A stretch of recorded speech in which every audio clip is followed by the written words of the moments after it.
Chances are your camera doesn't look cinematic and you are blaming your equipment for a mediocre looking video. Today I'm going to show you how to make any camera look cinematic no matter how cheap it is, and by the end of this tutorial you'll go from amateur looking footage to something that looks very sharp and professional. Plus I'll reveal my secret sauce that I use in every single one of my videos. And no, you don't need an actual hot sauce for this. It's just a metaphor for a process that has 3 steps and begins with a super simple tweak that takes only a couple of seconds but changes effectively everything. Now, you probably heard this a million times. It's not about the gear, it is about the settings. And that is actually very true, because no matter what digital camera you use, the default settings are way too sharp. So you want to reduce the contrast, sharpness and saturation to make the image appear a little more soft and flat. And that is the way all professionals capture video, because it makes it much easier to make the image pop later on when you edit your footage, okay? So on a Canon camera, for example, it is called a picture style. So I just have to go to the menu and reduce those values. Now, no matter how cheap your light is, soft light is everything to make your video look more cinematic, and there are a couple of ways to achieve that. Now, option number 1, if you don't own a light, it's no problem at all. You can simply place yourself next to a window, because that tends to diffuse harsh light and it will look very nice and natural.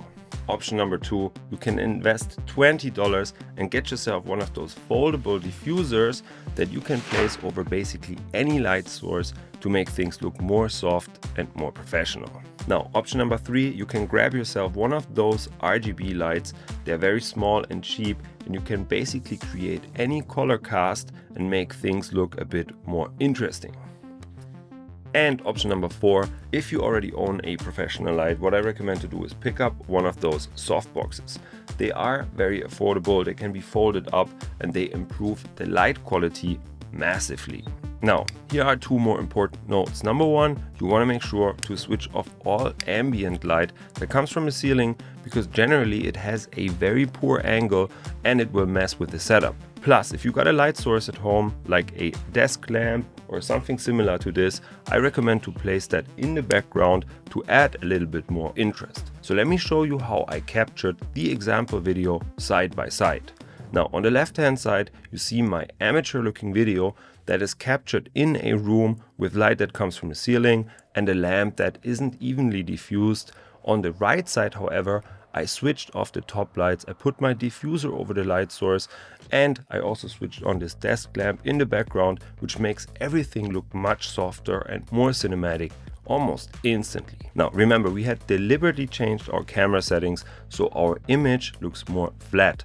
So now it is time to bring back the contrast in post-production, and the easiest way to do that is drop your video into your editing software, and regardless of what app you use, you'll find a function that is called curves.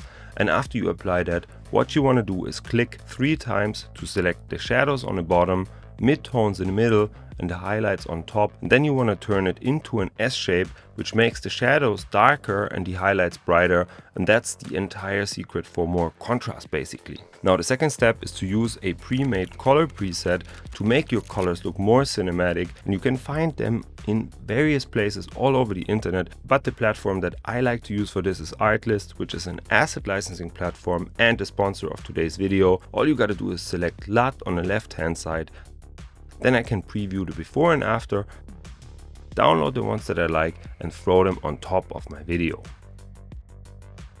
Next, I will explain my own secret sauce, and we will apply 3 effects that you will notice on the edges of the frame. Number 1, number 2, and number 3. First step is very simple. I go to the color settings, I find vignette and make the edges a little bit darker to draw the focus of attention to the center of the image. We gotta accentuate this by adding a blur to the edges as well. I create another adjustment layer, type in the term Gaussian blur, and then define the level of blurriness I want to have. I like to put a value of 10, and you'll notice that it affects the entire image. Now, in order to make it only appear on the edges, I simply select mask, Then I draw an ellipse around the center of the image and invert it. Lastly, I add a feather, which basically makes the edges of the mask very smooth. And last but not least, I will add another really cool effect that will make your video look imperfect and vintage. Again, there are a few different ways to pull that off. I personally like to use ARTLIST Hub, which is a plugin for your editing software that allows you to drag and drop many cool effects like TV glitches, distortions, heat effects, and all kinds of other creative things.